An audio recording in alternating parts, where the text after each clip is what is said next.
এখন যে বর্তমানে ফুটবল খেলা শুরু হয়েছে, ফুটবল ওয়ার্ল্ড কাপ, বিশ্বকাপের ফুটবল খেলা, এ নিয়ে যে মানুষের কত উন্মাদনা কি বলবো আসলে।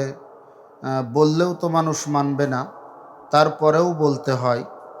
কারণ আল্লাহর নবীকে আল্লাহ তাআলা বলতেছে, ওয়ালা তাহদি মান আহবাবতা, হে নবী, আপনি যাকে ইচ্ছা তাকে হেদায়েত করতে পারবেন না। আরেক জায়গায় আল্লাহ তাআলা বলেন, ফালা আল্লাকা বাখিউন নাফসাকা আলা আথারিহিম ইন লাম ইউমিনু বিহাদাল হাদিসি আসাফা। হে নবী, বলার পরেও মানুষ যদি আপনার কথা না মানে, দিন গ্রহণ না করে, তাহলে আপনি নিজেকে আফসোস করে শেষ করে দিবেন না। আল্লাহর নবীকে আল্লাহ তাআলা বলতেছে যে আফসোস করার দরকার নেই। হাদিসের মধ্যে নবী সাল্লাল্লাহু আলাইহি সাল্লাম বলেন, বাল্লিগু আন্নি ওয়ালাউ আয়া, একটা আয়াত, একটা নিদর্শন হইলেও তুমি বান্দার কাছে পৌঁছে দাও, তুমি যদি আল্লাহ তাআলার মনোনীত বান্দা নবী সাল্লাল্লাহু আলাইহি ওয়াসাল্লামের সত্যিকার উম্মত হতে চাও। তো আমাদের উলামায়ে কেরামের কাজও হলো এটা, যেহেতু নবী সাল্লাল্লাহু আলাইহি সাল্লাম অন্য হাদিসের মধ্যে বলেন, ইন্নাল উলামা ওয়ারাসাতুল আম্বিয়া, নিশ্চয় আলেমরা হইল নবী সাল্লাল্লাহু আলাইহি সাল্লাম নবীগণের ওয়ারিস। নবী সাল্লাল্লাহু আলাইহি সাল্লামকে আল্লাহ তাআলা বলছে, হেদায়েত নবী আপনার হাতে না, মানুষ না মানলেও, আপনার কথা না মানলেও আপনি নিজেকে আফসোস করে শেষ করে দিবেন না, নবীকে নিষেধ করেছেন। আবার বলেছেন একটা আয়াত হলেও পৌঁছায় দাও নবী সাল্লাল্লাহু আলাইহি সাল্লাম। তো আমাদের কাজও, যেহেতু আমাদেরকে নবী সাল্লাল্লাহু আলাইহি সাল্লাম তার ওয়ারিস বলেছেন, উত্তরসূরি বলেছেন, আর নবী সাল্লাল্লাহু আলাইহি সাল্লামগণ কোনো অর্থ সম্পদ, ধন দৌলত, ক্ষমতা, প্রতিপত্তি এর কোনো ওয়ারিস রেখে যান না। তাদের ওয়ারিস হয় একমাত্র ইলমের ওয়ারিস। তো যেহেতু ইলম আমাদের কাছে এসে পৌঁছেছে, আমরা তার ওয়ারিস হিসেবেই সমাজের ভিতরে পরিচিত, বা মানুষও আমাদেরকে আলেম মনে করে। আল্লাহ রসুলের কথাবার্তা অনুযায়ী যেহেতু আমরা আলেমের সংজ্ঞার ভিতরে পড়ি, সেহেতু আমাদের শুধু মানুষের কান পর্যন্ত পৌঁছে দেওয়ার দায়িত্ব। নবী সাল্লাল্লাহু আলাইহি সাল্লামগণের দায়িত্ব ছিলেন যে পৌঁছে দেওয়া, আমাদের দায়িত্বও শুধু পৌঁছে দেওয়া। মানুষ মানলো বা না মানলো এটা নিয়ে আমাদের কোনো আফসোস নেই, কারণ হেদায়েত আমাদের হাতে না। এই যে বিশ্বকাপের সময় যে উন্মাদনা দেখা যাচ্ছে, বিভিন্ন দেশের পতাকা বানাচ্ছে, ইন্নাল মুবাজ্জিরিনা কানু ইখওয়ানাশ শায়াতিন, অপচয়কারীরা হলো শয়তানের ভাই।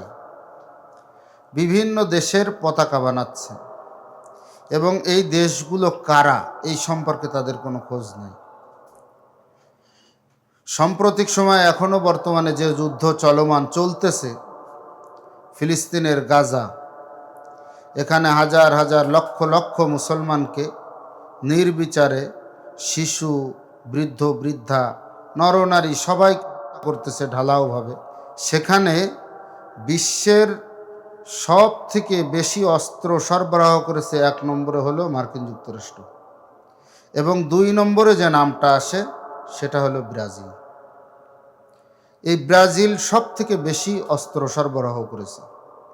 জাতিসংঘের সাধারণ পরিষদে যখন ভোট হয়েছে, ব্রাজিল এবং আর্জেন্টিনা এবং ইউরোপ এবং ল্যাটিন আমেরিকার অধিকাংশ দেশ, ল্যাটিন আমেরিকার ভিতর থেকে শুধু কলম্বিয়া এবং ভেনিজুয়েলা, এই 2টি দেশ বাদে আর সমস্ত দেশগুলোই ইসরায়েলকে সমর্থন করেছে। পরোক্ষভাবে কেউ প্রত্যক্ষভাবে সমর্থন করেছে। তবে এই ক্ষেত্রে আর্জেন্টিনা আরও 2 ধাপ এগিয়ে, তারা একেবারে সরাসরি ইসরায়েলি প্রধানমন্ত্রীর সঙ্গে আর্জেন্টিনার প্রধানমন্ত্রী দেখা করে তাকে সমর্থন জানিয়েছে, এবং তাকে সহযোগিতার হাত বাড়ানোর জন্য যা যা করা লাগবে এটা করেছে। অথচ আমাদের দেশের যুবকদের আইডল আজকে মেসি, নেইমার, এ সমস্ত ব্রাজিল আর্জেন্টিনার প্লেয়ার। ব্রাজিলে একেবারে সংসদে আইন করে রাষ্ট্রীয়ভাবে আজান নিষিদ্ধ, রাষ্ট্রীয়ভাবে আজান নিষিদ্ধ। মসজিদ হাতে গোনা যে কয়টি আছে, সেখানে আজান দিতে পারবে, কিন্তু মাইকে আজান দিতে পারবে না। তাও মসজিদের বাহিরে এসেও আজান দিতে পারবে না, মসজিদের ভিতরে আজান দিতে হবে। এবং মুখে আজান দিবে, সেখানে জোরে আজান দেওয়া যাবে না, আজান নিষিদ্ধ। নতুন করে কোনো মসজিদ তৈরি হতে পারবে না। হিজাবের উপরে নিষেধাজ্ঞা। এই সমস্ত নিষেধাজ্ঞা দেওয়ার পরেও সেই দেশের পতাকা লাগিয়ে আমরা অর্থের অপচয় করতেছি এবং সেই দেশের আদর্শ লালন করতেছি এবং সেই দেশের যে সমস্ত বড় বড় প্লেয়ার আছে, নামকরা প্লেয়ার, তাদের স্টাইলে চুল কাটতেছি, তাদের স্টাইলে পোশাক বানাচ্ছি, তাদের স্টাইলে জার্সি গায়ে জড়াচ্ছি, জড়িয়ে তাদের প্রতি আমাদের ভালোবাসা, হৃদ্যতা প্রকাশ করতেছি। মনে রাখবেন, নবী করিম সাল্লাল্লাহু আলাইহি সাল্লাম হাদিসের মধ্যে বলেন, মান তাশাব্বাহা বিকৌমিন ফাহুয়া মিনহুম। যার সঙ্গে যার সাদৃশ্য হবে, তার সঙ্গে তার হাসর নাসর হবে। আজকে আমাদের যুবকদের দিকে তাকালে আফসোস লাগে। যুবকদের icon, idol Messi, Ronaldo, Neymar, এই সমস্ত হলো তাদের আইডল, আইকন। তাদের আইকন যদি বাস্তবিক পক্ষে হতে হয়, তাহলে মেসির বিয়ের আগে 3টা সন্তান হয়েছে, তারপরে বিবাহ করছে। তাহলে আপনাদেরও ওই রকম আইডলগিরি দেখাতে হবে বা আইডল হতে হবে, বা তাকে যদি আইকনিক নেতা মানেন বা তাকে যদি অনুকরণীয় ব্যক্তিত্ব মানেন, তাহলে ওই রকম কাজ করতে হবে। তাদেরকে আইকন, আইডল মানি। আমি 100 লক্ষ সাহাবীর ভিতরে একজন আইকন, আইডল পেলাম না, আমার অনুসরণীয় ব্যক্তিত্ব পেলাম না। নবী সাল্লাল্লাহু আলাইহি ওয়াসাল্লামের আদর্শকে আমি অনুসরণীয়, অনুকরণীয় বানাতে পারলাম না, কিন্তু আমি এই বিধর্মীদেরকে অনুসরণীয়, অনুকরণীয় বানালাম। আর মুখে লম্বা লম্বা লেকচার দিলাম যে আমি একেবারে পাক্কা মুসলমান, আমি মৃত্যুবরণ করার সঙ্গে সঙ্গে জান্নাতে চলে যাব। নাউজুবিল্লাহি মিন যালিক। এর জন্য বিশেষ করে যুবক সমাজ যারা পতাকা বানাচ্ছেন বা সমর্থন করতেছেন, অনেক সময় দেখা যায় বড় বড় দলের যখন খেলা হয়, তখন এলাকার লোকজন ঘুমাতে পারে না, তাদের ঘুমের ডিস্টার্ব হয়। সারা জীবন মসজিদে ফজরের নামাজ হয়, ফজরের নামাজের সময় মুসাল্লি হলো 5 জন, 6 জন, 4 জন, 10 জন, 15 জন, অথচ রাত 1টার সময় খেলা, 12টার সময় খেলা, 12:30টার সময় খেলা, রাতের কোনো বাজ বিচার নাই। অর্ধেক রাত্রে ঘুম থেকে উঠে মজা করে সে খেলা দেখতেছে, কিন্তু ফজরের নামাজের জন্য উঠতে পারলো না, আবার দাবিতে সে পাক্কা মুসলমান।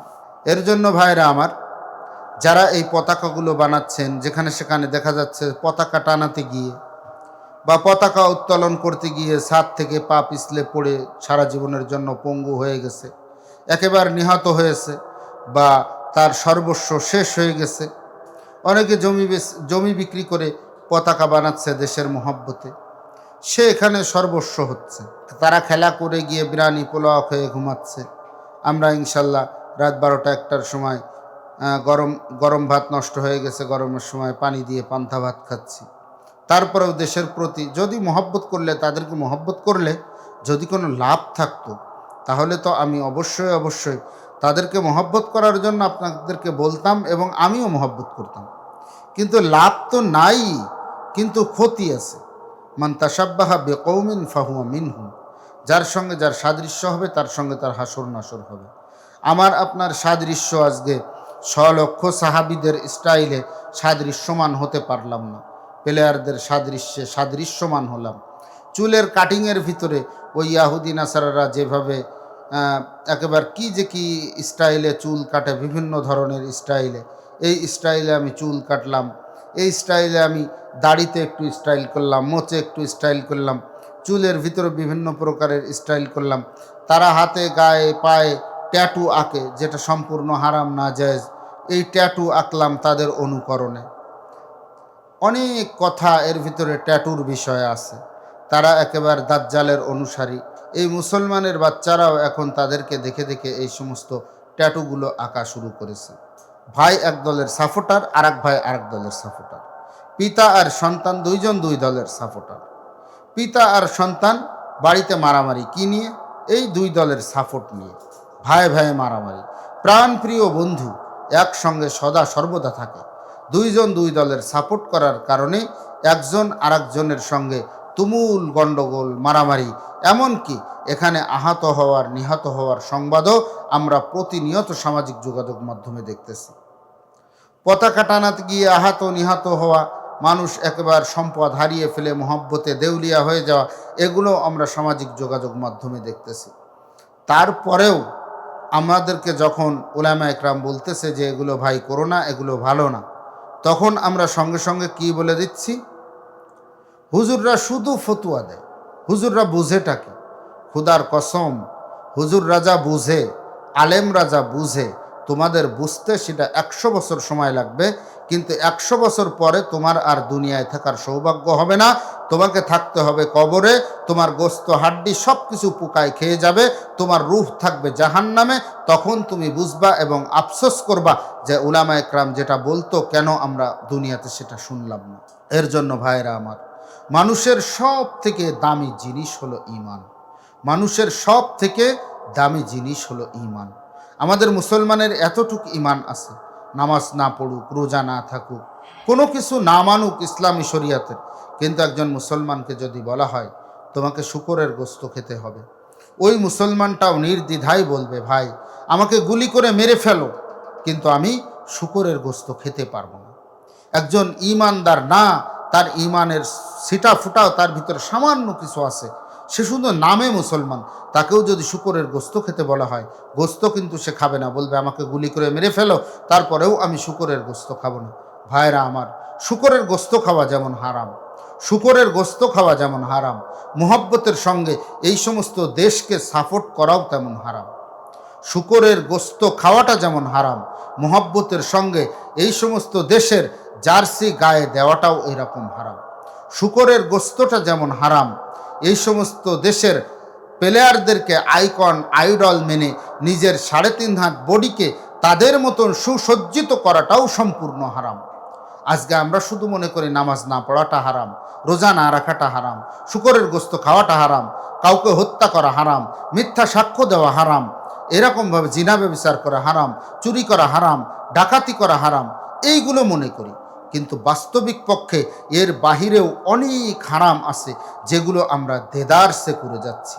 এর জন্য বিশেষ করে যারা যুবকরা আছেন তাদের কাছে আমি অনুরোধ জানাবো, আমার এই কথাগুলো যদি কানে পৌঁছায়, আমাকে গালিগালাজ না করে একটু নিজেকে আল্লাহ তাআলা বিবেক দিছেন, ওই বিবেক দিয়ে একটু নিজের ভিতরে চিন্তা করা দরকার। তাদেরকে আমরা সাপোর্ট করে সেখানে আমরা কি বদ্দিন হয়ে যাচ্ছি না? তো আস্তে আস্তে এটা একটু নিজের দিল দিয়ে, দেমাগ দিয়ে একটু চিন্তা ভাবনা করার আহ্বান থাকলো। আল্লাহ তাআলা আমাদের সবাইকে চিন্তা ভাবনা করার তৌফিক দান করেন।